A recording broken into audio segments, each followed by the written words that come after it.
State reports call it non-compliant, then months later, passed. On paper, the McMinn County Jail recovers. Families say 16 inmates didn't. My mother, Amy Moore, died last year. Alyssa Moore is left looking for answers. Lawyers say her mother is one of 16 inmates at the small rural facility who have died since 2019. Alyssa's suing the jail, county, officers, and the group that provides medical care at the facility. Alyssa's attorney, Tyler Weiss, says the number of inmate deaths is staggering. That many deaths in that short a period of time, and so little people had any idea of what was going on. Amy Moore was booked into the jail in April of last year on drug charges. She was in McMinn County Jail for 3 days, and then she passed away. Alyssa's lawsuit alleges her mother didn't get the medical attention she needed, going through withdrawal. The lawsuit says after she started turning blue and seizing, Amy was brought to the jail's nurse station and then the hospital, where she was pronounced dead on arrival. They're still human. They're still someone's family. She was a daughter, a mother, and she deserved to be treated like a human and to get the medical attention that she deserved. 10 News obtained thousands of state inspection reports going back years. The McMinn County Jail repeatedly failed inspections from 2020 to 2025. Each year, it passed re-inspections months later. State reports repeatedly cite problems with medical services, restraint chair logs, and inmate supervision. One Knoxville attorney says antiquated, poorly run facilities are more common than not. Our jails are just overrun, overpopulated, and understaffed. You ask for logbooks or cell checks. I mean, these checks are kept on ledgers probably dating back 50 years. And they're written in pencil. Alyssa's attorney says getting answers from leaders about what happens in custody is rare. You go asking questions for publicly elected officials, and their answers are vague and not forthcoming. We reached out to the McMinn County Sheriff, Joe Guy. He says lawsuits over medical issues are just part of doing business. Sheriff Guy says jail staff have saved the lives of 75 inmates since 2020. He also invited me to tour the jail. The next day, he said the county's attorneys told him not to say anything because of ongoing lawsuits, and that after they're over, I could tour. Local law enforcement can ask TBI to investigate in-custody deaths, but Weiss says that's another barrier. The Sheriff's Department will hide behind the fact that the TBI is investigating and therefore it's confidential and we're not going to disclose and tell you what happened. 10 News asked the TBI for in-custody death numbers at facilities across the state since 2020. That data showed McMinn County hadn't reported a single death. TBI policy says jails are responsible for reporting deaths at their facilities, everything from illnesses to homicides. Even if someone dies at a hospital outside the jail, that's typically reported. We asked the TBI about the discrepancy. They reached out to McMinn County, which then reported 9 deaths since 2019. Sheriff Guy told us the TBI investigates all of their in-custody deaths. The TBI says they act purely as a fact finder in death investigations. Alyssa wants those facts public as she tries to make sense of her loss. Yeah, more than a mom, she's just been my best friend, so it's been really hard this past year and a half just to navigate, not having a mom.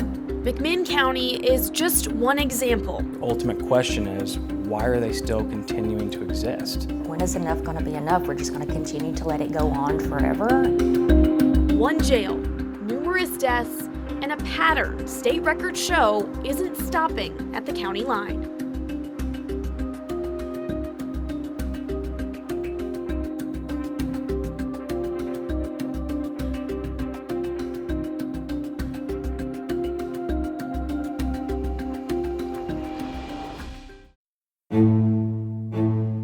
Our jails are just overrun, overpopulated, and understaffed. At what point is enough enough? The answers that they're seeking are few and far between.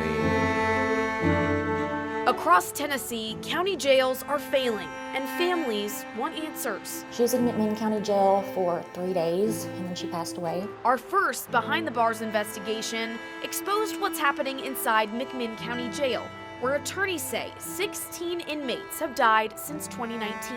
But McMinn County isn't an outlier. It's part of a statewide pattern: repeat violations, overcrowding, and inmate deaths stretching far beyond one county. Attorney Lance Baker has handled many of these cases. They're not only unsafe for inmates but also our law enforcement officers that work inside these jails as well. 10 News obtained thousands of jail inspection reports from the state. The Tennessee Correction Institute sets out essentially the minimum standards for our jails in Tennessee. They come, they do an inspection from top to bottom. In the first half of 2025, nearly half of all inspections ended in failure. In 2024, the rate was nearly the same. 19 counties are on state plans of action, temporary compliance agreements for jails that keep failing. Most have been on those plans for years without ever passing inspection. Their doors remain open. They haven't been certified in many years.